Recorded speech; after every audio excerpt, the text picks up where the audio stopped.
Hello and welcome to the AV Forums podcast, streaming live on Tuesday, the 21st of July. And joining me on this edition, Steve Withers. Good evening, everyone. Ed Selley. Hello. Philip Jones. How's everybody? Oliver Kriete. Hello, everybody. And Roger Batchelor. Good evening, all. And welcome along to everybody that has been waiting for us to start this evening. Thank you very much. There's lots of you out there. We've got the questions coming through already, which is great to see.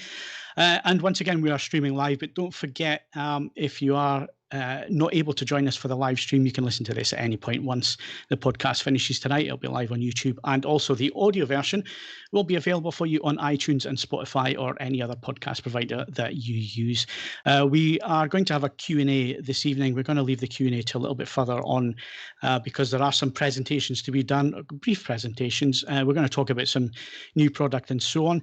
And yes, this is a Denon and Sound United special this evening. This is why we're coming out on a Tuesday evening and not on a Sunday night, so we can get as many people on the call as possible. So to introduce themselves, I'm going to go to Roger Batchelor first. Roger, I've known you about 15, maybe even 18 years, a long, long time.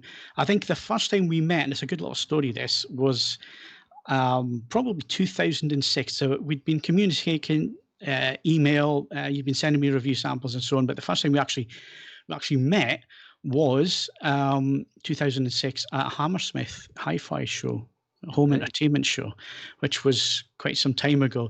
And incidentally, that was the first time I ever met Ed, was at that show as well. Don't know if Ed remembers that or not. I was at a trade show, so I spent as little time as possible paying attention or sober. So, well, I interviewed you for the podcast, so you should know. I mean, yes, we did podcasts all the way back then. So, Roger, for people who don't know who you are, maybe you can explain what your role is and what you do. Yeah, as briefly as possible. Yes, I've been associated with Denon now for 29 years. Started off as the training officer for the UK, touring around the dealers, having previously worked in a store that sold Denon Hi-Fi. So I go back in the 1980s. So go back a long way with Denon. But yes, of course, over the years we did many of those kind of shows where you and I met, Phil, and demonstrations with all the new kit coming out.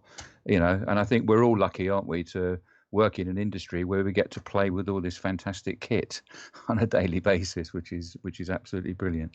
So yes, I've been, and my role nowadays is still very much product marketing, arranging review samples for you guys, and doing trade shows and all that kind of stuff. And of course, working with the team in Europe with Oliver when the new products are coming out and so on and so forth. So yeah. Well, good to see you again, Roger. Welcome along to the podcast. Next, Philip Jones. Philip, tell us about yourself.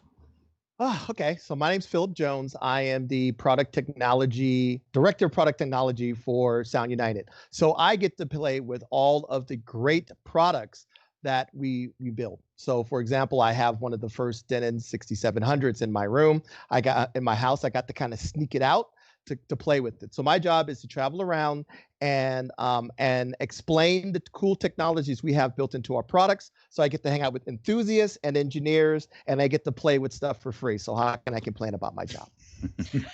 Excellent. And finally, Oliver, tell us about yourself, Oliver. Hello, Phil. Hello. Oliver Kriete is my name, and I'm the European product manager. And in this role, I'm actually the connection between the European market and our Japanese engineering team. And I'm trying to get you the best products for the European market, of course. I still have to fight a bit with Phil from time to time to get not only US-driven products, but I'm hard fighting for you guys here on the EU market to get the best stuff ever. I'm with the company already for not 29 years, but actually 24 years now, Roger. You still are 5 years ahead to me. I started off with Marantz as a product manager in Germany, so I'm German. And over the years, I climbed up the ladder to the European role. And I'm pretty happy to be here tonight with you guys to get a chance to talk about our new products lineup, what makes the two brands special, because Phil, I have to correct you. You mentioned we are talking about Denon tonight, but actually we're also talking a bit about Marantz, right?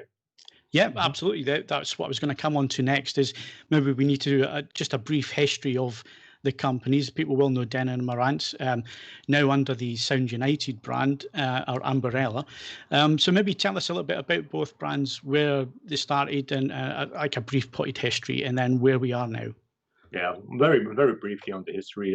Let's say Denon is the oldest brand actually in our industry here. We will turn 110 years this year.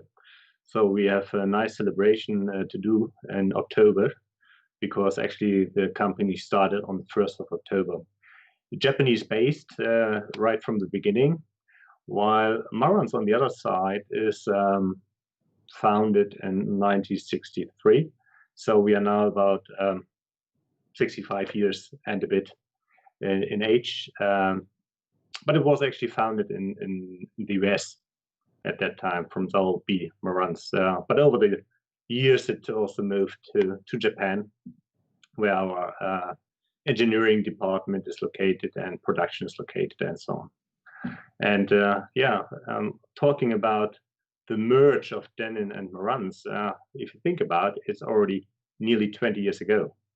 So it was in 2002, a long time ago, it was decided to bring these two powerful brands together and join forces.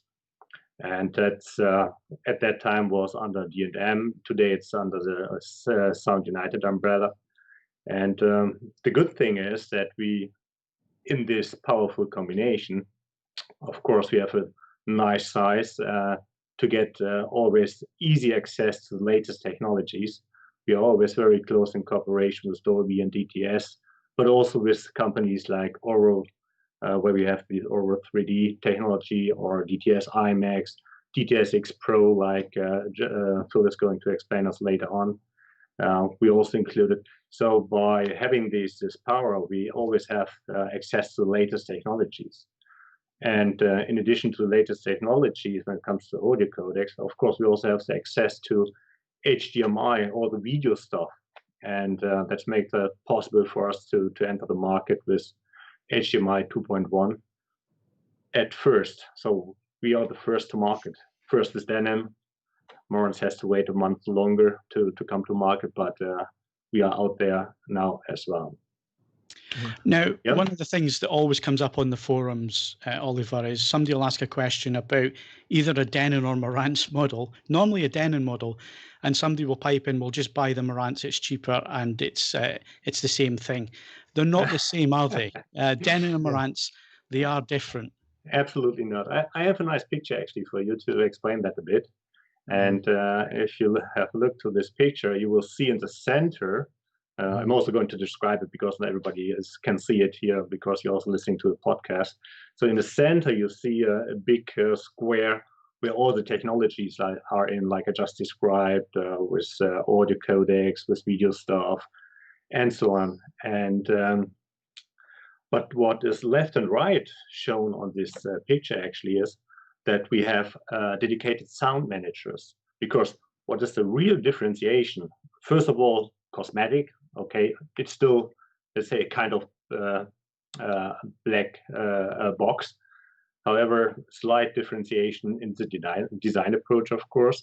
But what's much more important is that we have completely separated audio development departments. So that means we have our own sound identity per brand. So we have Denon sound managers and we have Marantz sound managers. You can see on the Denon side is Yuki Takahashi, and on the other side it's Yoshinori Ogata. So by keeping this completely separated. Yeah, Phil, you want to add something? Yeah. Well, that's what I was going to say. Is we hear about, think of us like the Volkswagen Group. Volkswagen owns multiple brands: Volkswagen, Bentley, Porsche, Lamborghini, all that stuff. They work hard to keep the brands separate. That's the goal. Keep the brands separate. There's certain things a car has to do. You got to have airbags. You got to have navigation, right? Those things do not determine the characteristic of a brand. It's just stuff that you would expect. You want the remote control to work. You want the video switching to work. But then that allows the engineering teams to build, to focus on the things that make a Denon and a Marantz a Marantz. Marantz has more parts in it than a Denon because of things such as HDAM. Marantz parts can cost more. Like a Toronto power supply can cost 3 times more than an L-core power supply. So you're getting more parts, more better, higher quality parts or more expensive parts, and a different recipe.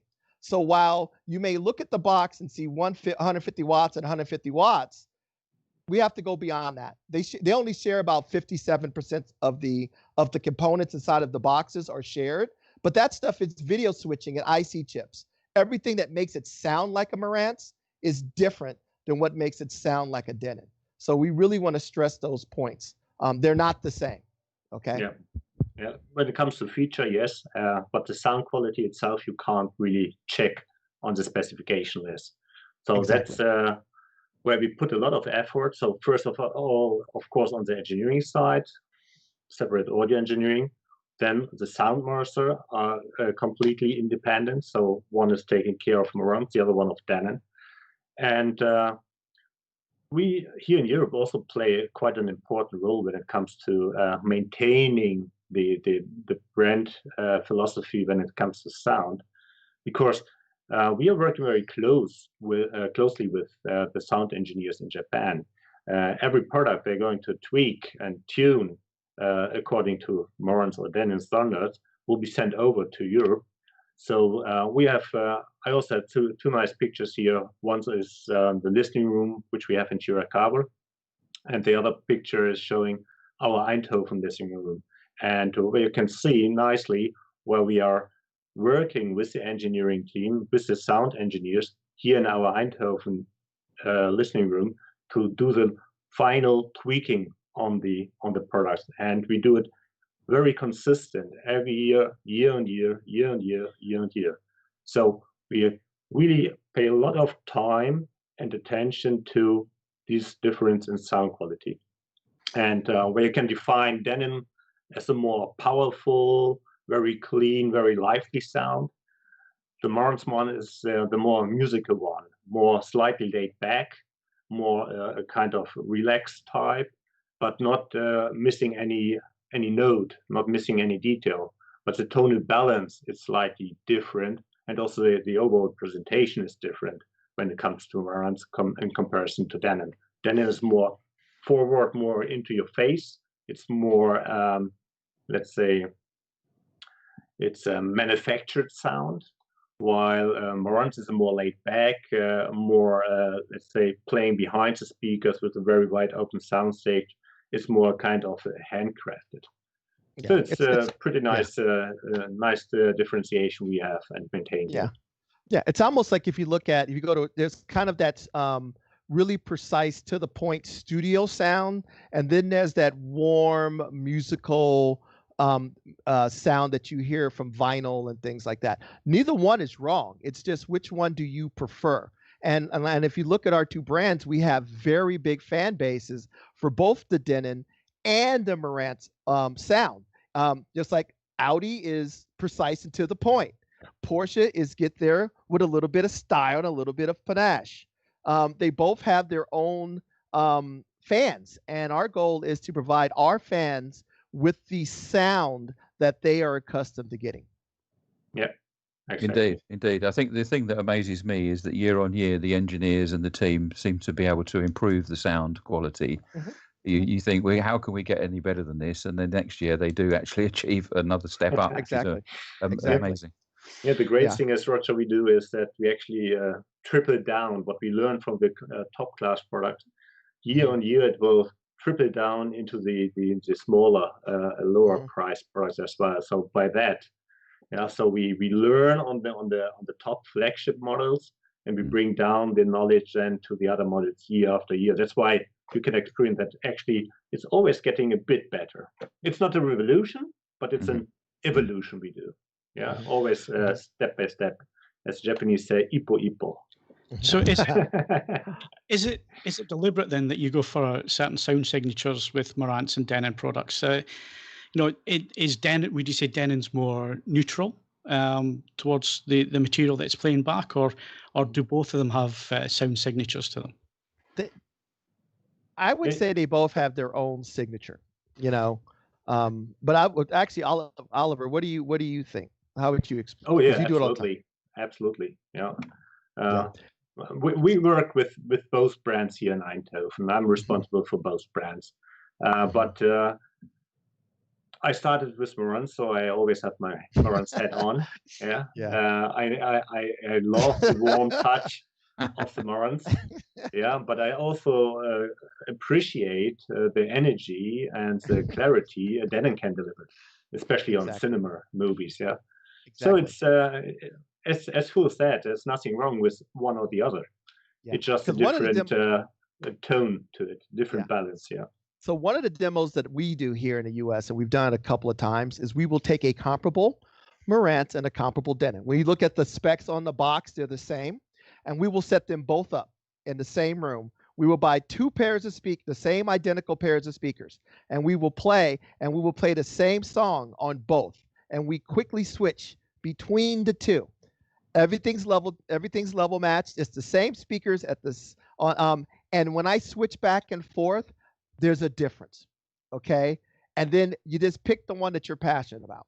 And that's all we're trying to do with this. But the main thing we want to get across is you get the sound that you like with the reliability of having Denon and Marantz together, leveraging the stuff that normally is going to fail in your receiver, like your HDMI or your control system. Because a lot of times small boutique companies are really good at making amplification, but the things such as video switching and stuff like that, they're not very good at. And that's the part. A lot of times high performance vehicles have low reliability because it's not about the motor, it's about the electrical system is falling apart.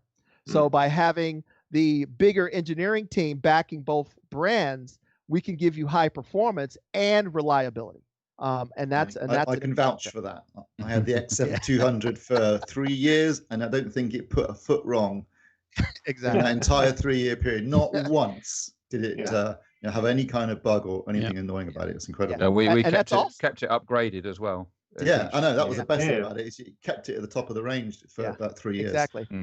And that's another reason. I was going to say you added things that you didn't even promise to add. I think initially you didn't say it was going to pass Dolby Vision, but then you added Dolby Vision pass through. So you under promised and over delivered, which is always the best approach.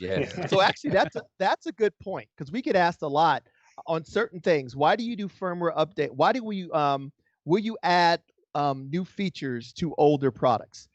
The Denon and Marantz teams are dedicated to doing that when they can, but sometimes there's limitations to processing or physical hardware that will prevent us from doing that. And the example of what you just brought up of us adding Dolby Vision to your to your receiver shows that when we can, we really do try to. If sometimes there's new stuff like DTSX Pro requires a different processor, it needs a bigger brain. So I can't do that as a firmware update because I'm sorry, your receiver just isn't smart enough. So there's certain things like that we do. People ask, how come I can't have Bluetooth transmitter or Bluetooth headphone support on my 3-year-old Denon receiver? It's got to physically have a transmitter in it. So that can't be done as a firmware update. So we will update things whenever we possibly can, but certain things require new hardware, or the engineering effort just makes it cost prohibitive. Now, one thing that's nice about us is we are always the first with everything. When you look at any of the surround sound formats, Aural 3D, Dolby Atmos, DTS-X, IMAX Enhanced, we're always the first. And this year we're the first receivers to launch DTS-X Pro. There are a few super high-end processors like from Trenoff that support DTS-X Pro, but they're the price of a small BMW. Now you can get that type of processing and 13 channels of processing in DTS on receivers that start at about $2,500 US. So that's an example of that, leveraging that engineering power to be the first to offer, and the other thing, HDMI 2.1 capabilities. We were the first to do that because of our size and the ability for us to leverage all that engineering might. Yeah, exactly. And if you look what is actually all inside such an AV receiver, you wonder how you can make it for such a small amount of money. Yeah, I've often wondered that. It's amazing what our engineering team always managed to get out of, let's say, a fixed budget. And I'm always surprised how they can make it. Yeah, but that's again, it's a synergy we also have. Smaller companies, easily the product would cost double the price if they have the same feature set with all the technology, if they can get access to it at all. Yeah. So that's really the strength of Denon and Marantz and the. So you've been talking about the box size there, and it's one thing that the product lines used to be very similar between Denon and Marantz. You used to have AV receivers, used to have processors, and then power amps. But I noticed that has disappeared now from Denon. Denon is AV amplifiers and receivers only, and you've kept the AV processor and AV separates with Marantz. What was the thinking behind that? Yeah, that actually was a kind of decision made to differentiate the brands also from the product strategy. As you just mentioned with Denon, we are mainly on AV receiver / AV amplifier because with the latest products launch, we kicked out FM tuner on some of the models, so they're pure AV amplifiers. Of course, they still have network and internet radio access, so that's all covered. But it's mainly, let's say, standard AV stuff. While for Marantz, we took the different route and also differentiated for the entry models, let's say the beginning into the AV, that will be slim line receivers, so just half of a height of a normal receiver, so it fits nicely in every living room, but still delivering the nice Marantz performance. Then we have also a lineup of AV receivers, AV amplifiers, and for the top class, we have the AV separates. By that, we can have a nice differentiation also to Denon, and we can serve different markets, different customers. Yeah, it's almost like there's a crossover. If you look at Audi and Porsche, they cross over at certain parts, but eventually, at the very top, Porsche starts to walk away a little bit. So there's a 11-channel Denon. Then they made they looked at it and made an 11-channel Marantz. More parts, premium parts means a higher price point. Then they built the king of receivers, the AV, the X8500. It's it's 4,400 US. And they looked at it and said, by the time we built a Marantz level receiver with all the parts we wanted to do, why don't we that's a separates customer. Yeah. You know, so they went to the separate side. So if you looking for the ultimate 13-channel, monster of an AVR, that's where the Denon lives. And then beyond that, it's separates time, and that's where, and then you jump into the Marantz product lineup as separate. So there's a reason. The goal is to try to find a place for everything, and to try to meet a variety of different customers' needs. And after you get past about $5,000 US, you're in the separate. So let Marantz handle the separate part of the business. Right. So let's talk about the new models then that you have coming up. And once we've done that, we can then deep dive into some of the technology that's on there, because there's some really interesting technologies coming this year. Okay. So for those who are watching, I actually have like a little slide here that I can bring up. So if you make me large, so basically for Denon, we are launching 4 models: the 27, 37, 47, and 6700. And as you move up the lineup, of course, the main thing is you get more surround sound processing, more built-in amplification, a more robust power supply, which means you get more power, more wattage per channel. And then we start adding, for example, more video inputs, and as well as a more powerful version of our room compensation, such as Odyssey. So as you move up the lineup, we start to add things. So when you go from a 27 to a 37, for example, we add IMAX Enhanced, and we add 2 more channels of amplification. When you go from a 37 to a 47, now we're adding Auro 3D, we're adding more power, we're adding more HDMI inputs, and then when you go up to the big guy, the 6700, we're adding DTS X Pro, as well as more power and a bigger processor. And of course the X8500 is still in the lineup. It will continue. It will be upgraded to support DTS X Pro as well. So, and we're going to offer 2 versions of that. Right now, if you purchase a X8500, it's going to be an X8500H, and it has a traditional HDMI 2.0,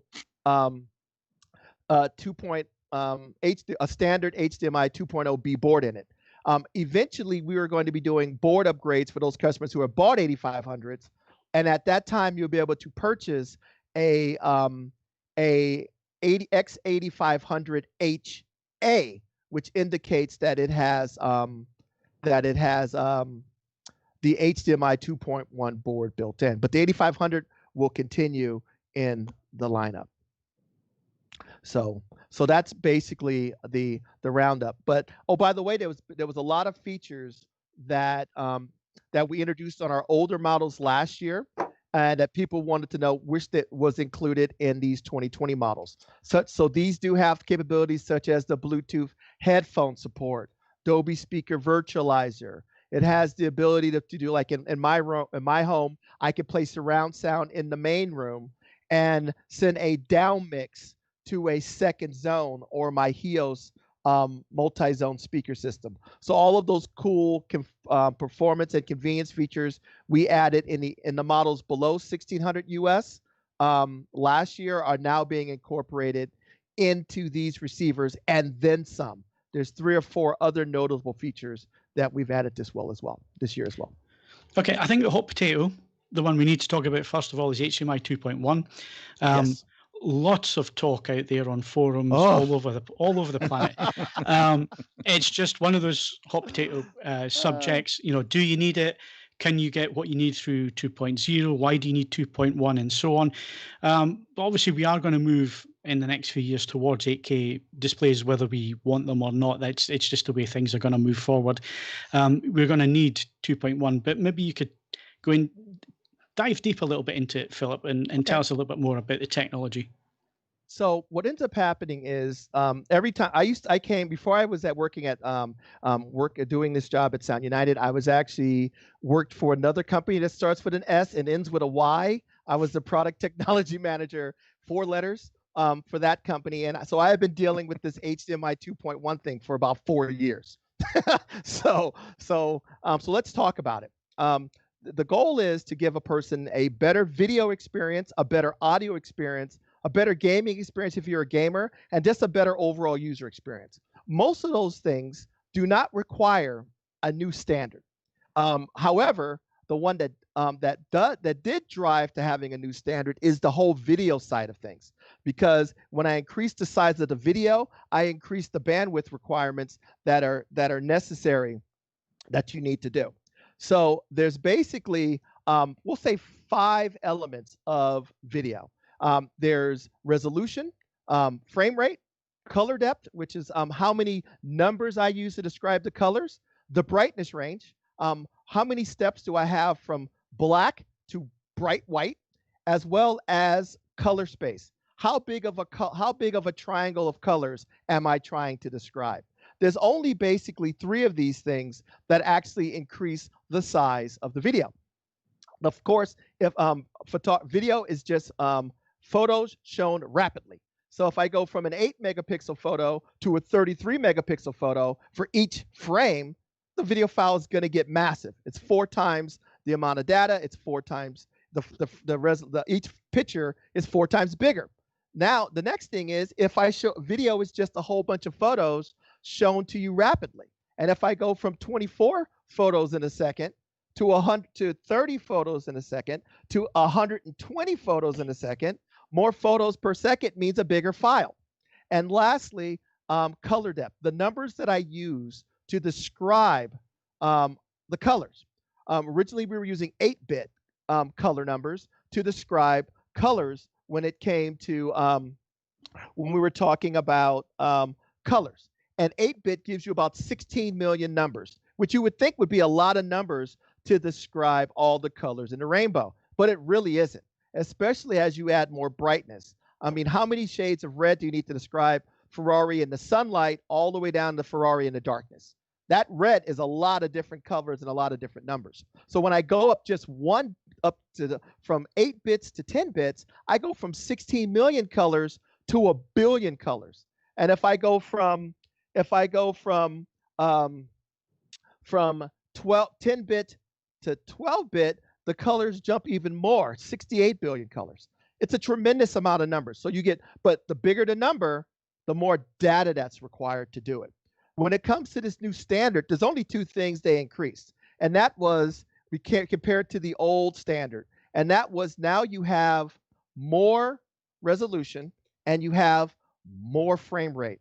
And those are some of the things that require the most amount of bandwidth. So now I have to figure out a way to send way more data down a line. And of course, that is going to be more crucial because of these game systems that are coming out. Of course, Xbox and PlayStation have just announced that they're going to be delivering game systems with the theoretical ability to support 8K 60 and 4K 120. Right now, we've been talking to gamers, and it seems like the gamers are going to be far more interested in the higher frame rate. Higher frame rate gives you smoother, crisper motion. If you're playing a first-person shooter game or you're playing a sport game, you literally have a gaming advantage with those particular things. Now, just because the machine has this capability, it does not mean the gamers are going to utilize this. They may take that extra processing power and still just deliver 4K 60, but do better ray tracing. So each frame looks more like life. So it's up to the game developer on how they use this firepower. 8K 60, 4K 120, 4K 20 with better realistic images. So it's up to them. But these are basically the 2 sources right now that are going to tax your system and require the additional bandwidth. There are no movie solutions or video solutions for watching movies right now that have been announced. Most movie guys, I'm a movie guy, do not like ultra high frame rate movies. They prefer 24p, not because because it is like the way it looks. Every time a director, have you guys seen Gemini Man or yeah, or I'm trying Billy to forget about it. Yeah, it's a cool idea, but it doesn't look like a movie. So even if you look at it, if they do 8K, it's probably going to do 8K 24. To be honest with you, because most of the time they've already, if they do an 8K 60, all the idiots are gonna hate it. So gaming is pretty much where this is coming through. Now theoretically, we keep hearing this number 48, and I have been traveling and been on all over a whole bunch of different podcasts and things like that about this 48 number. The new signal, the new cable, the new way that we use, this is the same HDMI cable you had before, but how they utilize the inside of the cable is different, and which is why you can't do a firmware update from HDMI 2.0B to HDMI 2.1, because the way your circuitry in your TV and the circuitry in your receiver and the circuitry in your game system physically looks at the wires in an HDMI cable is different, and you can't do that have your devices look at that thing differently by doing a firmware update. It has to be a hardware update. But the theoretical limitation or maximum of this is 48. But we'll talk a little later about you really don't need 48. 48 is more for the future. There is no device available that you can actually utilize 48. So real quick, let me tell you how the cable works, and then we can talk about and then I could talk. We could as we're here. So Phil, just a quick interruption here. So talking about 48, it's the bandwidth you're talking about. Yes, so not everybody's seeing the PowerPoint. Okay, so I think it's good to mention. Okay, so let me go back because I'm so used to. If you have a current Apple TV, Roku, 4K, Ultra HD, Blu-ray. The bandwidth requirement to send all of the video of the maximum amount of the video quality from that current standard is 18 gigabits per second. That will give you 4K at 60 frames per second in HDR. Okay. Now, in order to send 8K at 60 frames per second in HDR or 4K at 120 frames per second in HDR, you need more bandwidth. So the standard has been increased from 18 gigabits per second to 48 gigabits per second. And the way that they did that was, if you have an HDMI cable, in that cable is about 19 little wires. Currently, right now, they only use 3 of the pairs inside of the cable to send the video signal. And each of the video pair can support 6 gigabits per second. So 6 plus 6 plus 6 equals 18. That's how they can pass 18 gigabits per second of video bandwidth. And those are passed on what are called TMDS pairs. You ain't gotta know that, but that's just the term of it. Now, while they are using 3 of them, there's actually 4 of them inside of the cable. So right now we're using 3. So 6 plus 6 plus 6. So what they said is, instead of using 3, there's this leftover one that was just being used for sync, to basically sync the three other lines together and make sure the timing is correct. Why don't we use that one as a 4th lane to run the bandwidth? So think of it going from a 3-lane highway to a 4-lane highway. So what they did is now they're utilizing that 4th lane, and now each lane can pass a total of 12. So not only did they increase the lanes of the highway, they sped up the traffic. So now it's 12 plus 12 plus 12, 12 plus 12 plus 12 plus 12 equals 48. So that's what they're doing. Now, but because your device is looking at the cable different, you cannot do a firmware update to achieve this. So we talk about that all the time. So we go from 3 lanes to now we are on 4 lanes. So that's kind of, and then, oh, and by the way, there's also a compression scheme that they can apply on this as well. It's called DSC. And if using that compression, this format should support up to 10K at 120 frames per second. So hopefully Phil and I will not be having this conversation again until he has a flying car, because I am sick of turning around every single time and there's a new HDMI standard. So this standard is designed to go way beyond what your current device could do. And I think this is where the confusion comes, Philip, because this was designed for, I think at the time of development, it was said 20 years into the future. We want to cover as many bases as possible for the next 20 years rather than keep upgrading. And I think this is where the problem comes, because in today's society, we want everything right now. We want it all. Exactly. And I think this is where the confusion sometimes sets in. Now, there is an interesting question, because a lot of manufacturers this year on their TVs have gone from having HDMI 2.1 at 48 gigabits per second to 40 gigabits per second. What's the thinking behind that?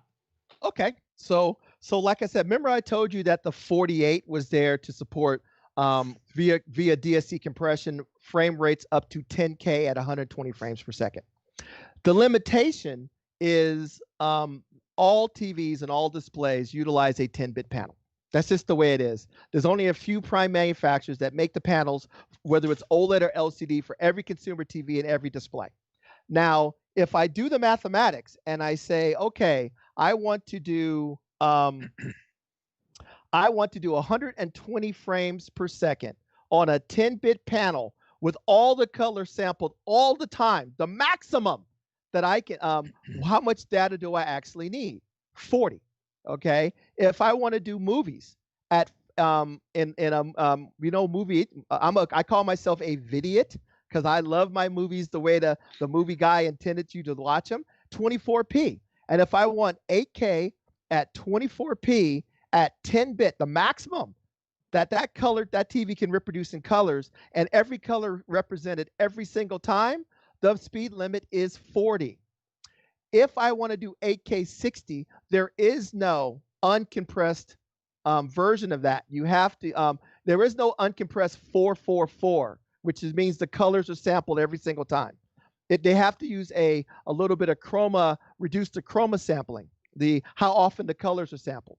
And the standard is 8K at 60 frames per second at 10 bits with a 420 color chroma sampling, which is the standard that is part of this thing.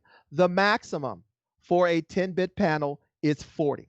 So I could have gave you 48, which, and by the way, the chipsets are defined by a small group of people. So I could have did a one-off chipset for your TV to support 48. And it's like me telling your Volkswagen bus to go 500 miles an hour. It hears it, but it can't do anything with it. So them spending the money to give you that extra 8 gigabits of bandwidth would have substantially increased the cost of the display. And I think they would rather give you a better backlight system and a better video processing and a better chassis than a fancy number that looks good on paper. Okay. Now, the next thing that's kind of interesting is people go, well, what about the game system? Well, the game systems are, they also have to utilize the parts that are available to them.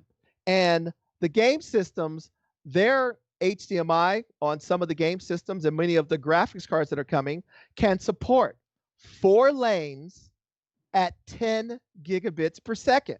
So the maximum the game system can output is, drum roll please, 40. So that means I can do my games at 4K 120 with 10-bit color, my game at 24p at 8K 24 at 10-bit color, or my game at 60p with 10-bit color. Now I can't crank this up to 12-bit color, but I can't do 4K 120. Maybe I could do 4K 60 at 12-bit. But why would you do that when your TV can't display it? So a lot of these guys are getting LG, let's be honest, was the first person that people discovered this, but it makes sense. I mean, if the TV does not support it and the game system and the current sources do not output it, would you rather have the manufacturer of the display that you're buying take that cost and apply it to something that you're going to get a benefit from the TV you have? So that's an important thing that we always want to stress. But a lot of times people don't go through these numbers, and there's only a few devices that can measure it.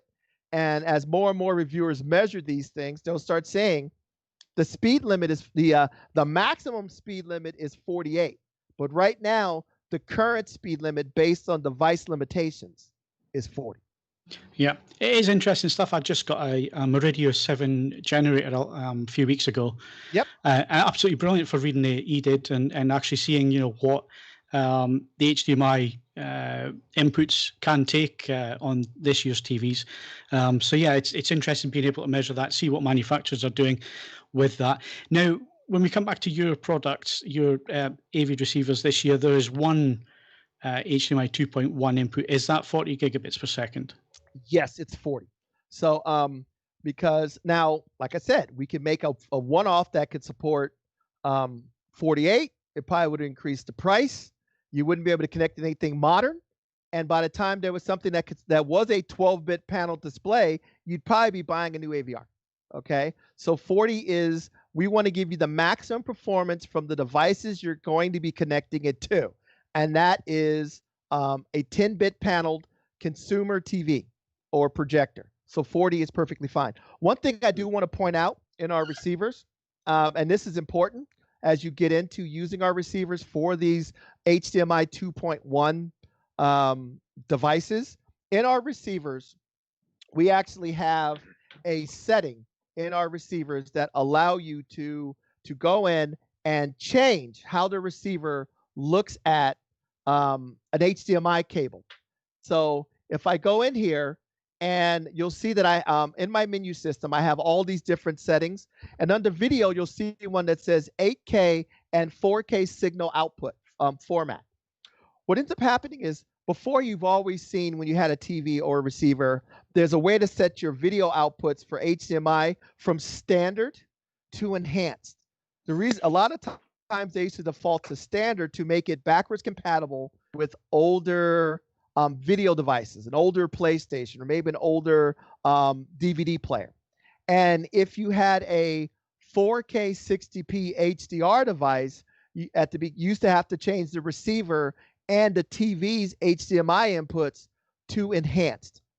This year on our receivers, they are already defaulted to enhanced because most people who are buying our receivers are connecting them to modern video sources. Roku's, Apple 4Ks, 4K Blu-ray players, and things like that. There's also a new setting called 8K signal format. Do not select this unless you have an 8K TV and an 8K, because what ends up happening is you're telling the receiver, instead of passing 3 lanes of traffic, pass 4 lanes of traffic. And if your TV only can read the old standard of HDMI 2.0B, it does not know what to do with 4 lanes of traffic. Does that make sense?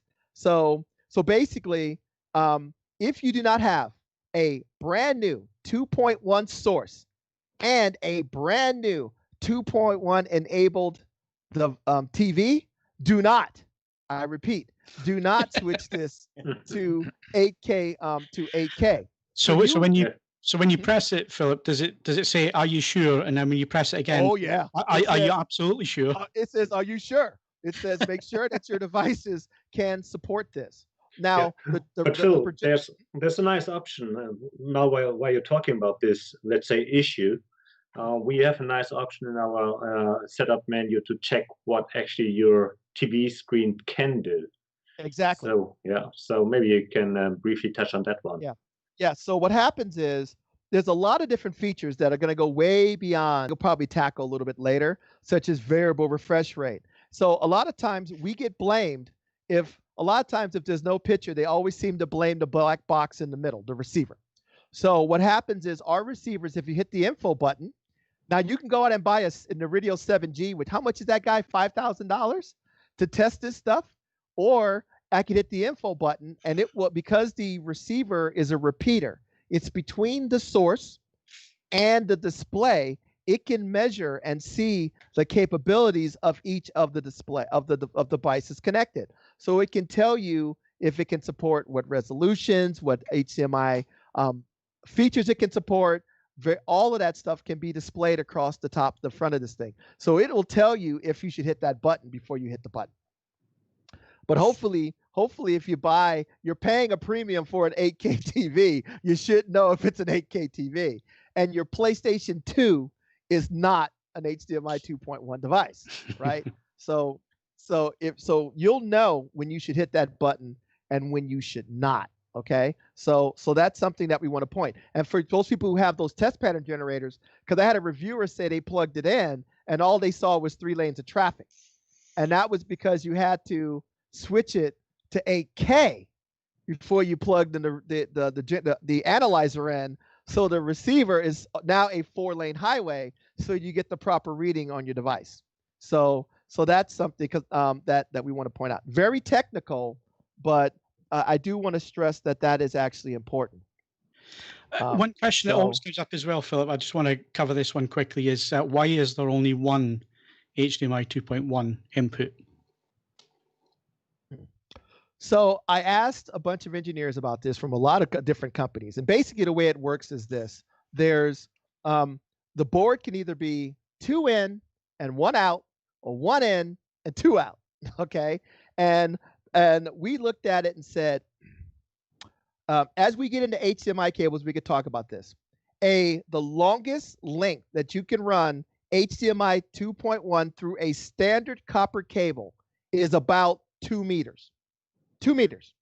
After that, you have to go to very expensive active copper, which will probably give you about 4 or 5 meters. And then you got to get into fiber optics, which costs several $100s.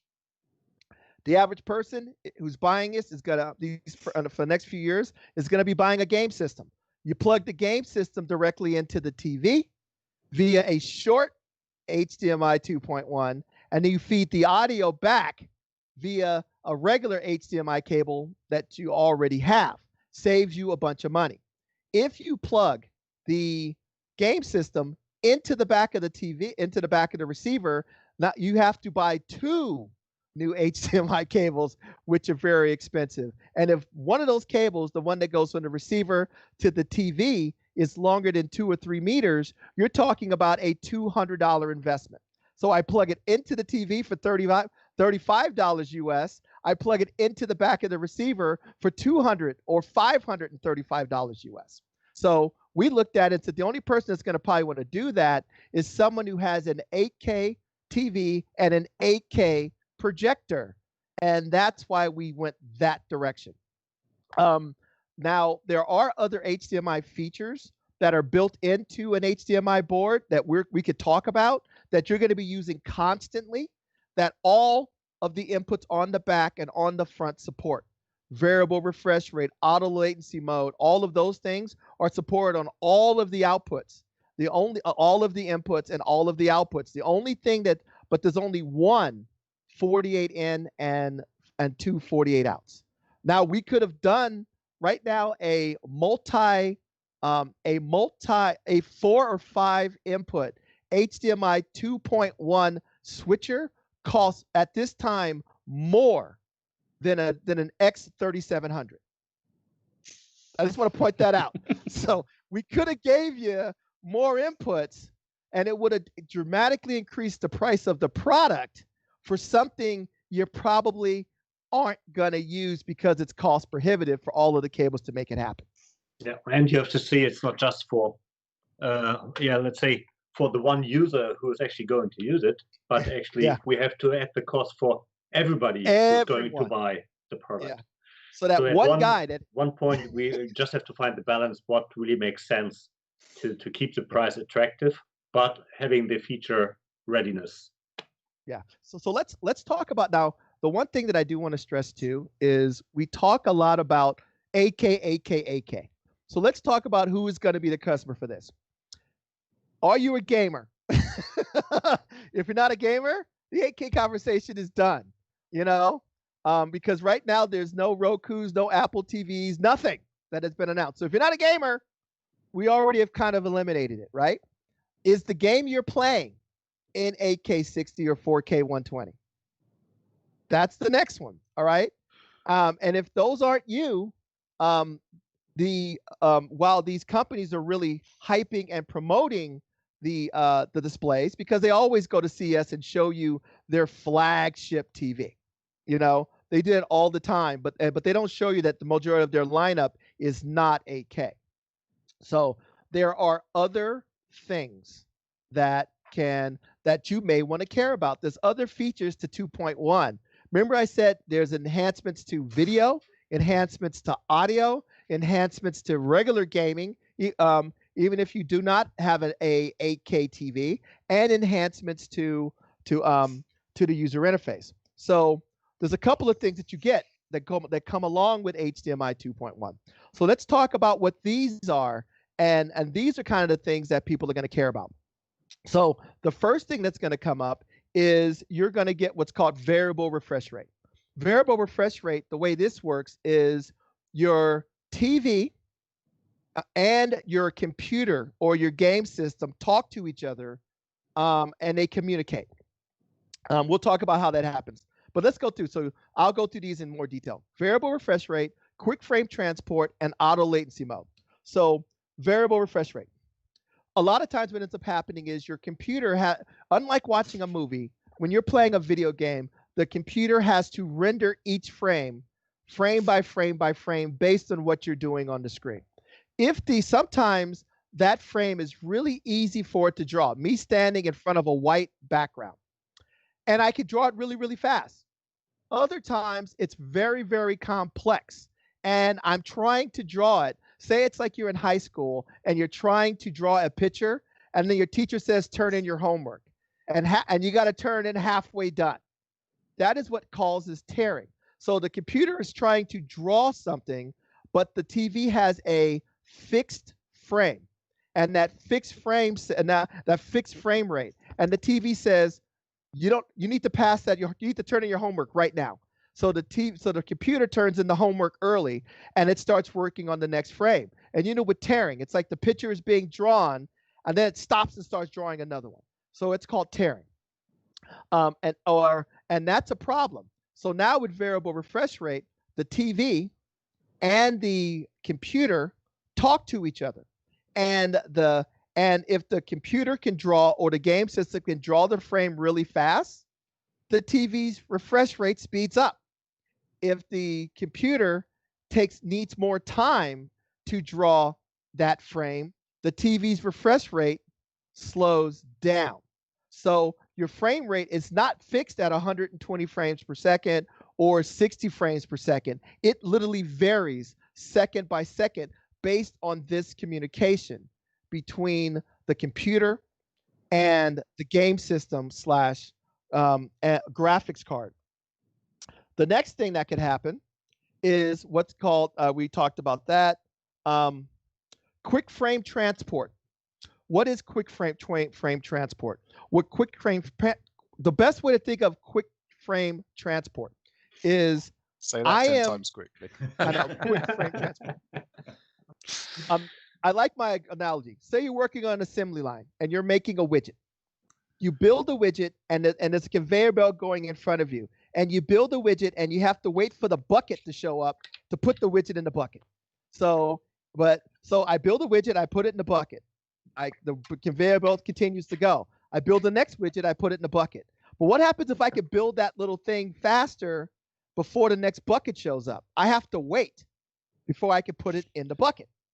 So, and that's what's going on a lot of times with these game systems. They can draw the frame really, really, really quickly, but they have to wait for the next slot in the HDMI conveyor belt before they can send that signal off to the TV. With this, it's like now, instead of having buckets on the conveyor belt, it's just a conveyor belt. And as fast as I build the object, I can put it on the conveyor belt, and off it goes to the TV. So what does this mean as a gamer? You have a PlayStation 5. I have a PlayStation 5.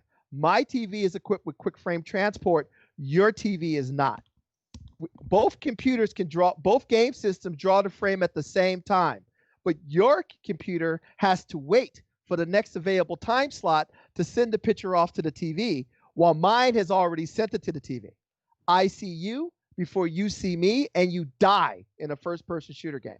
So when you combine variable refresh rate, the ability to vary its refresh rate based on how fast the computer can draw the image, with the ability that as soon as that image is drawn, that video is sent off to the TV, you end up with a much, much, much, much better gaming experience than what you already had.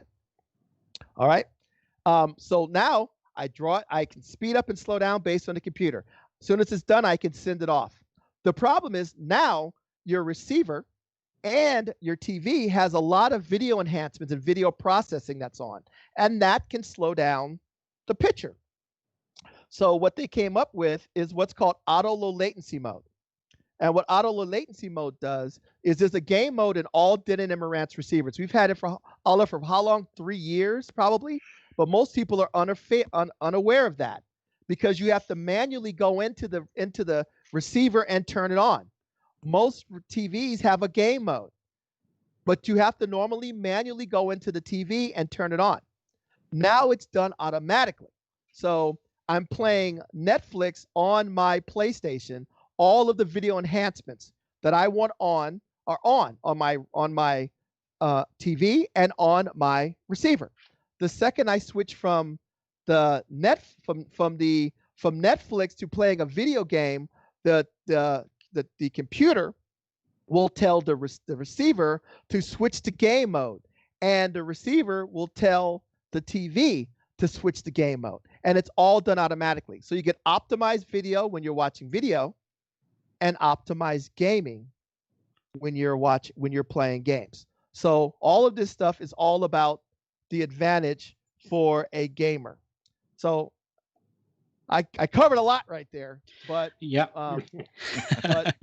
But like I said, notice that we talked about all this stuff, and there's a lot of stuff that's in HDMI that's far beyond the 8K thing, and it drives me crazy when all anybody wants to talk about is 8K and 4K, when 90% of the stuff that's going to make your gaming experience better when you buy that PlayStation 5 or that new Xbox has absolutely nothing to do with 8K. It doesn't, and that's an important part. Yeah, so, I think we covered some important points there. I'm sure there'll be questions in the chat window. We'll come back to that because we really need to be moving over to the audio side. Seeing as we're talking about AV receivers, we've covered video. So let's talk some audio. Well, let's talk about audio real quick. So there are also some audio side or audio benefits or stuff that a theater guy would care about. There's 3 different levels of HDMI. There's different levels of HDR. So now instead of just having 2 flavors of dynamic HDR, Dolby Vision and HDR10, you also get another version which is called dynamic HDR. Best way to think of it, think of Dolby Vision as Coca-Cola, think of HDR10 Plus as Pepsi-Cola, and think of dynamic HDR as the white can with cola written across it, generic cola. Okay, so you could do that. For the audio enthusiast, there's quick media switching. That one's pretty simple. A lot of times when you go from a video game, when you go from the menu system to the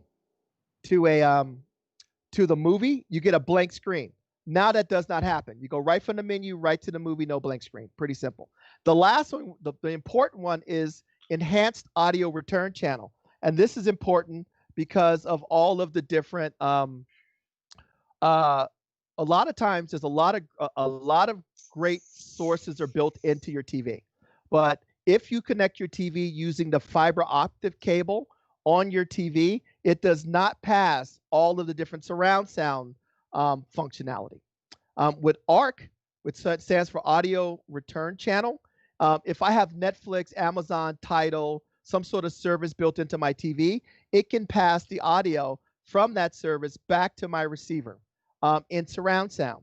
If I have eARC, Enhanced Audio Return, it will pass surround sound, including DTS:X Pro, Dolby Atmos, or multi-channel uncompressed from my TV to my receiver. It's the same quality capability as if I physically had plugged the Blu-ray player into the back of the receiver. Supports 37 times more, eARC supports 37 times more bandwidth than just audio return channel. Way better than Toslink. So that is something that is part of 2.1 that is found on our receivers and every 2.1 TV. Okay, so I think let's move on to immersive audio because we're talking about AV receivers. It's been the biggest thing to happen for a number of years is the introduction of DTS-X and Dolby Atmos. And it really has changed the way movies are produced. No longer are we talking about multi-channel, you're talking about object-based audio. And it really has changed the way that we listen to movies, but not only movies, but music as well. I don't know if anybody's been using Tidal recently, but the Dolby Atmos side of things there is really interesting experiment, because some tracks work really, really well, other tracks not so much. And they'll learn. Yeah, they will. So DTS-X Pro is a new feature that's on your products this year. Tell us what that is and why it's different. Okay, so DTS, what happened before was Atmos had a larger amount of channels that you could utilize in a surround sound receiver. However, DTS was limited to 11 channels of audio. Not because of the format or the content, but the processing capabilities and the licensing that DTS was offering consumer receivers and consumer products.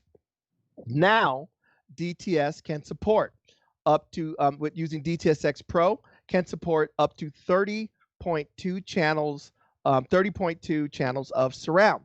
Now, the reason why this works and is both of these formats are object-based surround sound formats. So and what does that mean? Because as you add more channels to your system, you don't have to buy more new content. Normally, in the old way, when they used to mix stuff, they used to mix it in 5.1 or 7.1. Dolby Atmos DTS-X is not mixed that way. What they do is they make a bed layer that is 9.1, and that makes Dolby Atmos content and that DTS-X content backwards compatible. Because if you have an older receiver, it looks at just that basic 7.1 or 9.1 and uses that. Then what they do is they have a large amount of what they call objects that they can assign to sounds. And that object is applied by, the object is given metadata. Where is it located? How big is it? And how diffuse is the sound? And then that metadata is provided in the signal. Then what happens is your receiver takes that information, the metadata, and its internal renderer in the receiver says, I'm going to take, how many speakers do I have available to put that object in that spot? So that means because as I add more speakers, I just have more resources to put the object in a position. So DTS-X Pro does not require any new content. All the DTS-X content you have now that was playing back in 11 channels now has the capability, depending on how many channels your receiver has, can play back up to 30.2 channels. So it just gives you a level of expandability. Because how many versions of Star Trek do I have to buy?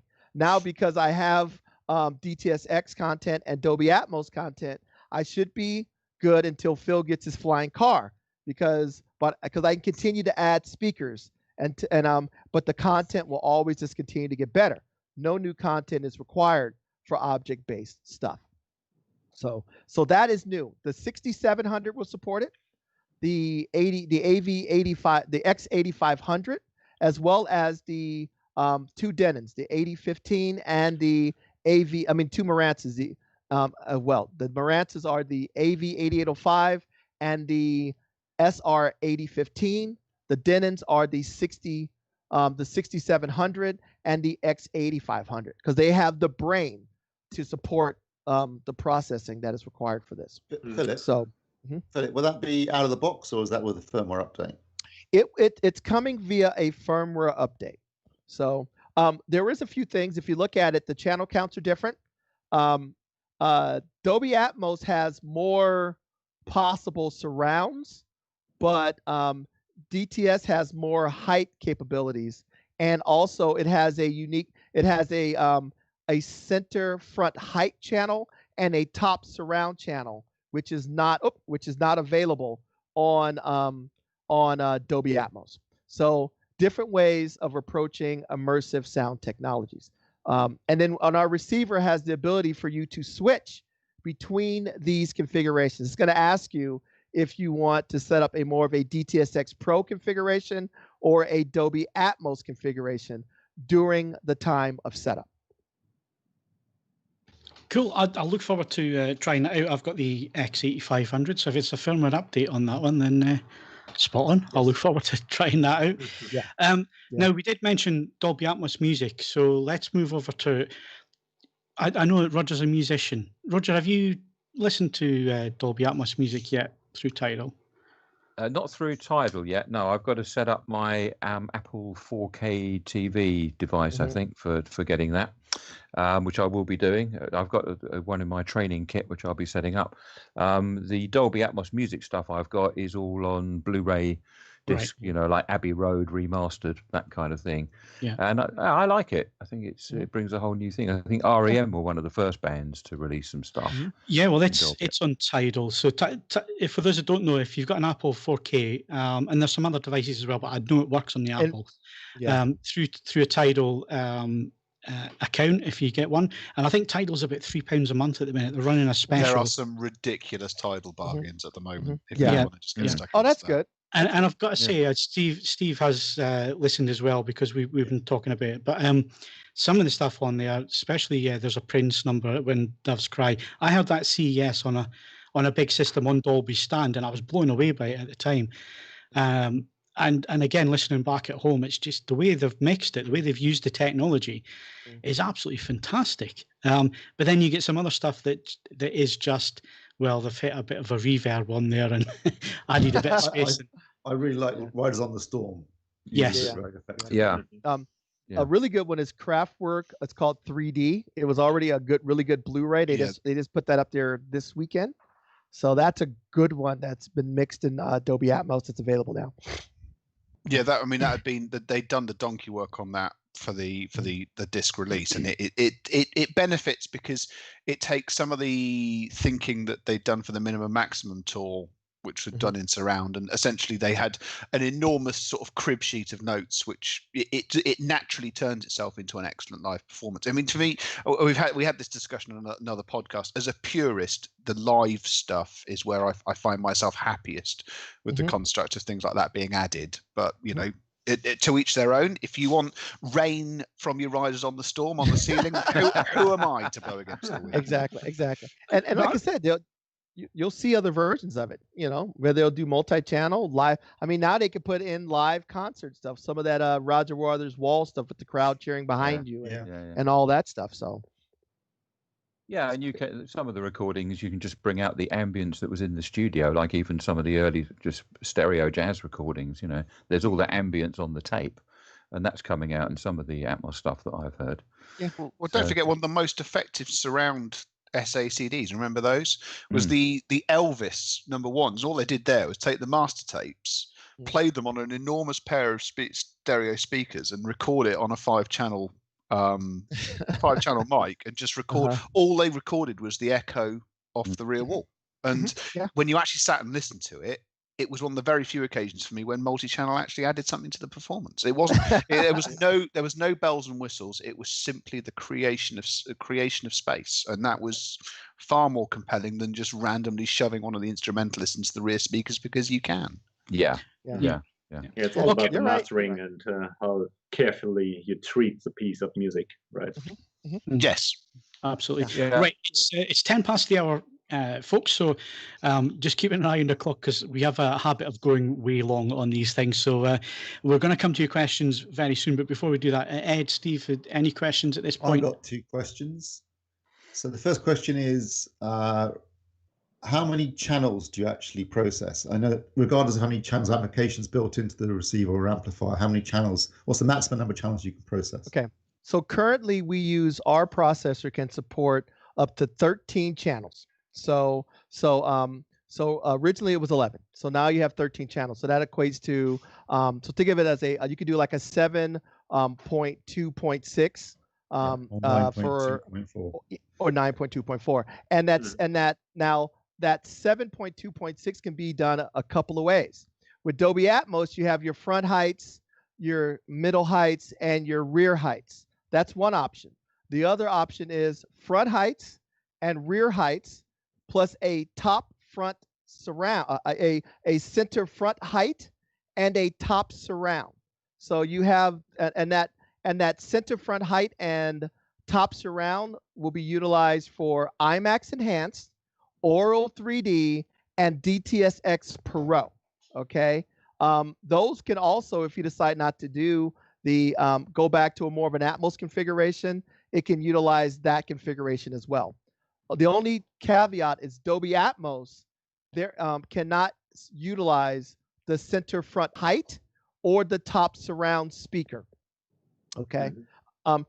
Phil said he had an 8500. The 8500 has 13 channels of amplification, 13 channels of processing, and 15 speaker terminals. So you could physically wire both of those combinations with the center heights, with the middle heights and the top surround and the center front height, and go into the amp configuration menu of the receiver and switch between those two configurations. That is one of the step ups of going from a 6700 to an 8500, that ability to switch between those two configurations.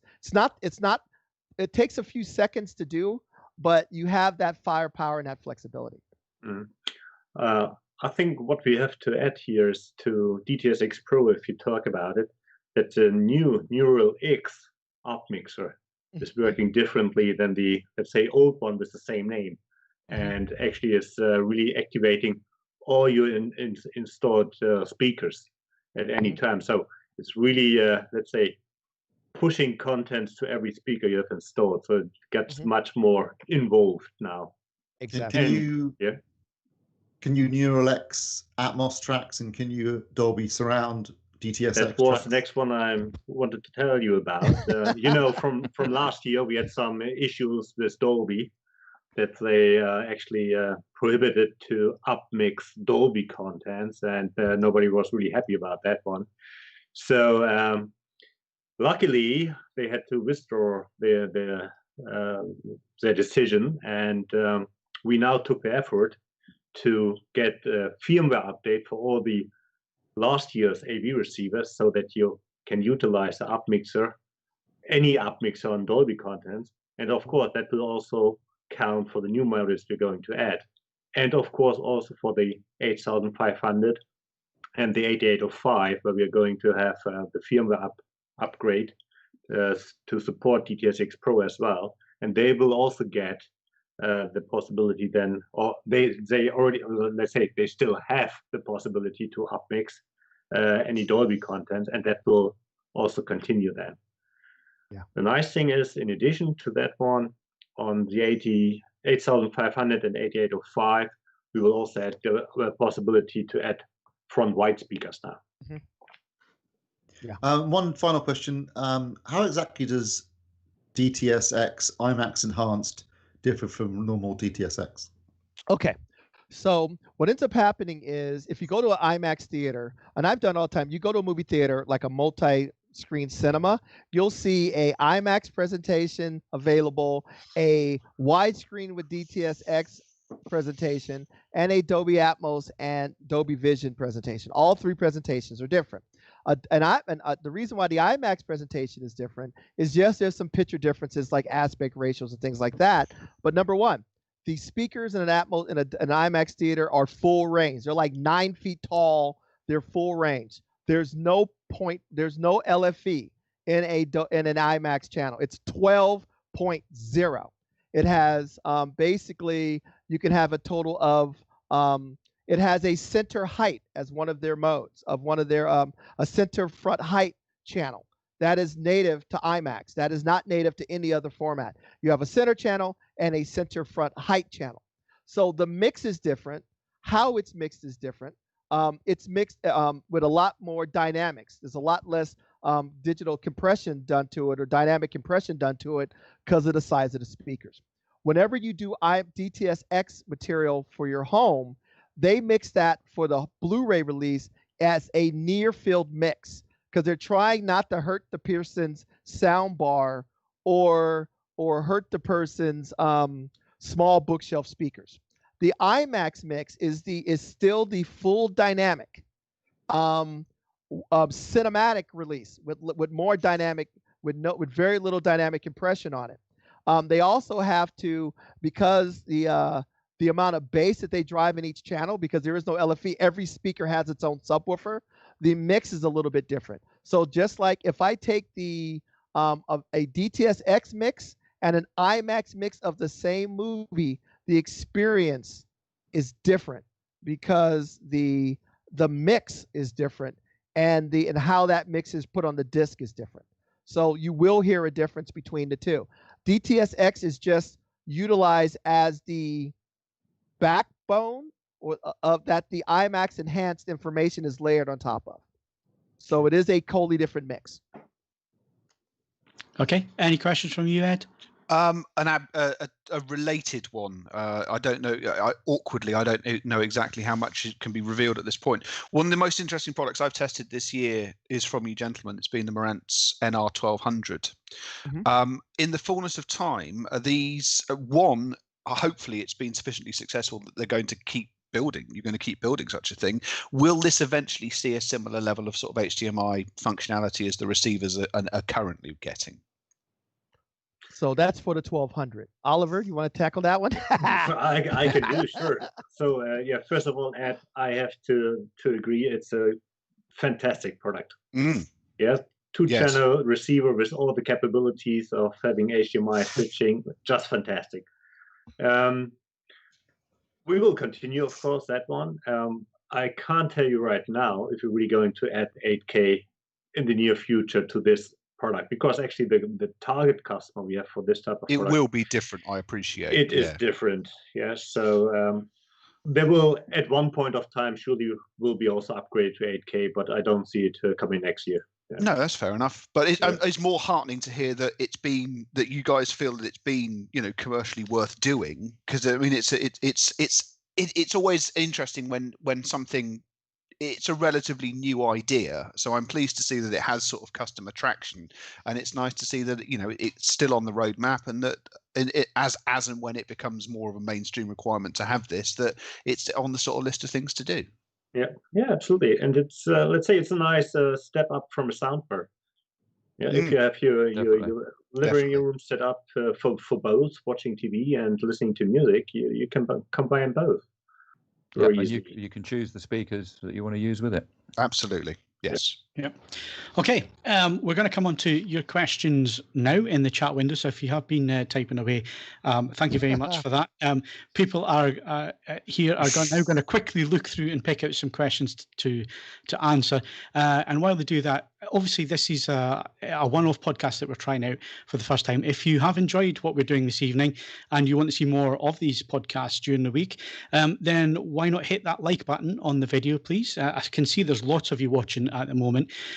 It does help the video. It helps the video get found on YouTube, and it pushes it up the recommended charts and so on. So it does help us. It brings more people in, and it shows us that you actually do appreciate what we're doing this evening. Also, if you want to support us, you do have the Patreon, which is patreon.com/AV Forums. That's a long-term subscription. If you want it to be, it's £3 per month. And if you go up there and sign up, that would be appreciated. And also, you can make up a one-time donation, streamlabs.com/AV Forums. And that's usually the perfect way to get your question asked live by the team while we're here. And don't forget that we're also around once this podcast finishes tonight. You can find it on YouTube. You can also find the audio version on Spotify and iTunes and other podcast providers. If you have a question you weren't able to be here on the live show, you can still ask that question. Send it through to podcast@avforums.com, and we will get round to having those questions answered, and we'll pick the best ones and so on. So the guys have had time to have a look through the questions. So one that stood out. I feel sorry for History Amazing. He keeps asking to say, please answer my question. Please answer my question. So he's asking about the receiver has what's called dual speaker preset, which means I can actually save two different amplifier Odyssey surround sound configurations and switch between the two. And one of the things you can do with that is, say I have preamp mode, I could take my theater and I can run my theater using outboard amplification. And then I can take the other preset and say and set that for the speakers to play, the amplifiers to be used, and send it out to a second zone. What he's asking about is I can tell take the amplifiers and send that out to a second zone, but what do I do with the bass? So what you would have to do with the bass is when I set that preset number 2 to use the internal amplifiers for the second room, you would go in and set your main speakers to, you would have to probably set your main speakers to large, and then run the wires through the subwoofer up to the speakers so the subwoofer can get signal. That's probably the easiest way to do it if you wanted to utilize that type of configuration, if you wanted subwoofers in that second room. So main room would be RCA, second room would be what is it, speaker level, is how you would have to do the subs for that second space. So hopefully that'll help Amazing, because he was asking about that forever. 10 times.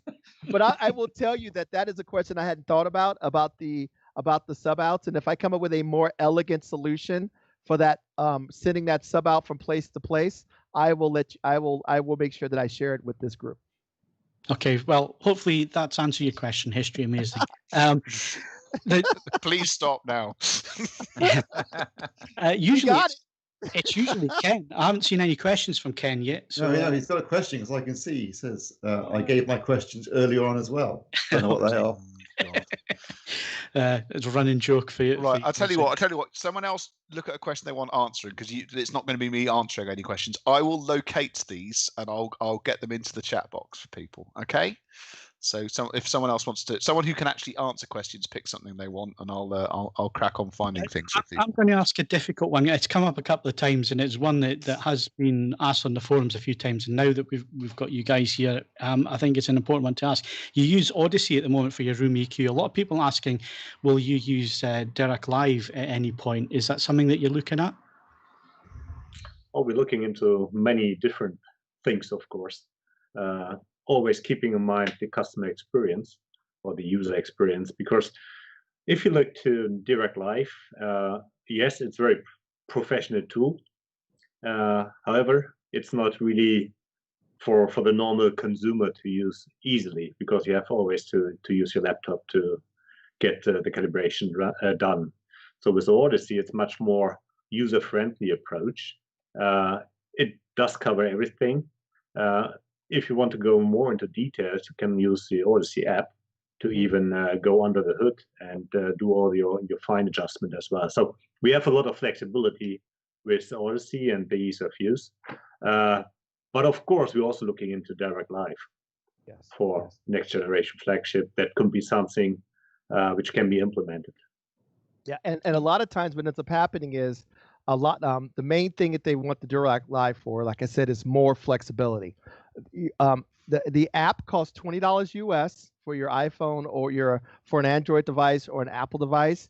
The amount of flexibility and capabilities that you now unlock in your receiver for adjustments is amazing. So I actually did a whole thing with Odyssey a couple of weeks ago about Odyssey and the application, and the things you can do with it is really, really good, especially when you combine it with the dual speaker preset. So you can have for example, a calibration. In my room, I have a calibration for my curtains open and my 75-inch TV. And then I have a separate calibration and tuning for my projection screen down and my blackout curtains closed. I can determine what range of frequencies I want the Odyssey to adjust. I can make modified EQ curves. There's a million different things you can do with it. So if you're looking for more flexibility from Odyssey, get the app. It's worth the $20. And the performance makes a big difference in what you can do with it. And Phil, you did a two-way chat, didn't you, with the software engineer from Odyssey? Yeah. On your YouTube channel, Sound United Training. If people search for Sound United YouTube training channel, they'll find a couple of talks with you and Odyssey. Yeah. And DTS. So if you really want to tackle DTS, So and if you want to go another step deeper into HDMI 2.1, you find it there as well. even more in depth. Believe me, we touched just a tiny bit of it. But we figured that our goal is to try to provide you with information, because the more informed everybody is, the more they understand why manufacturers do what they do and what they really need to actually get great sound. Excellent. I've actually got the link for that, so I'll shove that into the chat right now so people can find that video. Right. Any more questions? There's actually quite an interesting one. I think this is, as someone who does video through very thick glasses, this is of some interest to me. Is there any interest, future models from either Marantz Official or Denon UK, for XLR outputs for subwoofers, so I can connect my subs via XLR instead of RCA? It's about grounding and playing about with specific, Phil, to the UK. Often when we get some of the US pattern subwoofers in, designed around US mains wiring, because our mains wiring is different, it's one of the easiest ways of stopping them humming. So it's something that it's more than just the I want to put my subwoofer 80 feet away. It can actually have some some benefits to the ability to actually just suppress noise on certain designs for grounding. It's all about that's a good question. I mean, I could see the benefit of it, but it all depends on how much real estate, engineering resources, all that stuff. Because if you look at the back of one of these AVRs, there's not a lot of room. And the second you start talking XLR inputs, you know, that's some more circuitry in the box and some more and some more real estate on the back. So, but I could totally see why. Like I said, I love my AV 805 because I have that flexibility. And that's one of the reasons why people would normally step up. That's why we encourage people to like start with like preamp mode, buy amplifiers, and now when it's time to get a new processor, now you could switch from a receiver to a physical preamp. So that's one of the benefits of preamp mode this year, is it allows you to build up to the point where you can go to a preamp that's all XLRs. Absolutely. Grumpy Capybara, he said, is there any tech on the horizon that isn't general knowledge yet? There is. We can't talk about it. Because it's not general knowledge yet. I can't tell you what, I can't tell you when, right? Yeah. Right, I'm just trying to find some more. Any others there, guys? I think we've covered them all, actually. In the context of Marantz and Denon. Tons of video. There's always tons of video. Every time I come, you'll be amazed that every time I go to a hi-fi thing, I get pounded with video questions. There is one question from Ken. I found Ken's question. Is there any chance of either a Denon or Marantz receiver or processor doing 15 channels of processing? So you can do 9.1.6 or 9.2.6.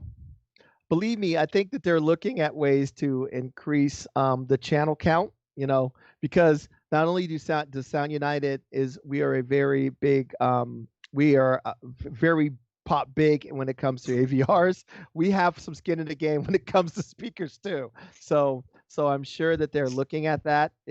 But now the nice thing is you can utilize, if we do go that way, you can utilize it for not only Dolby Atmos, but also DTS:X and IMAX Enhanced. And before, if I added that additional channel count, it was only for one format. Now it's pretty much for every format, which is actually a benefit and makes it more likely. Phil, you might be able to answer this question because I've got 9.1.6. And sure.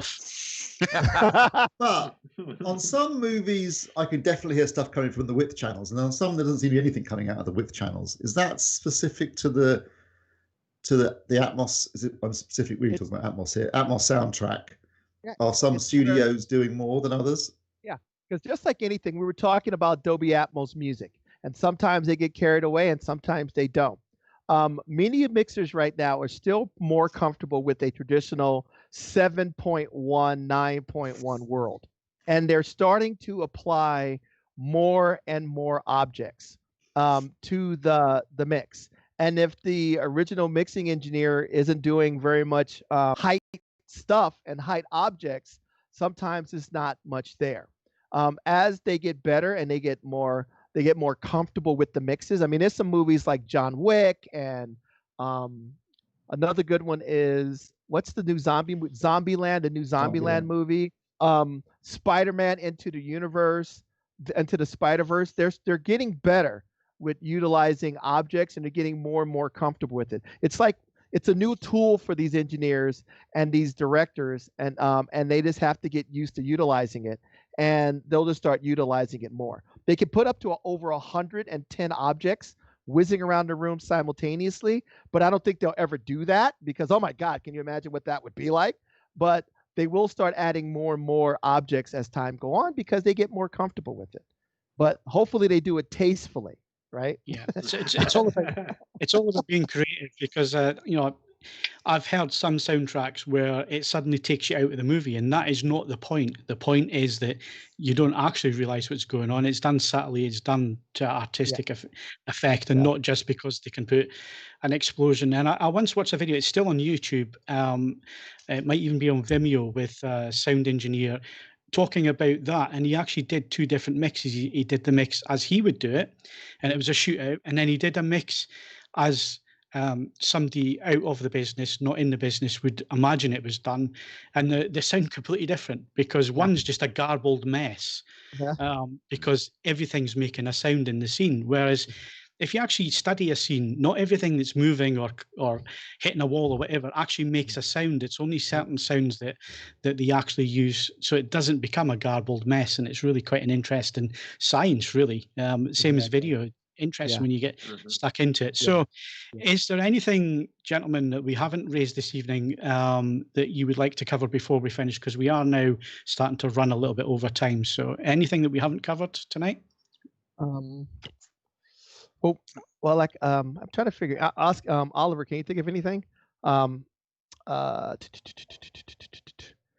be honest with you, I think we've covered everything. We've done pretty much everything except world peace. So I think exactly. I think so.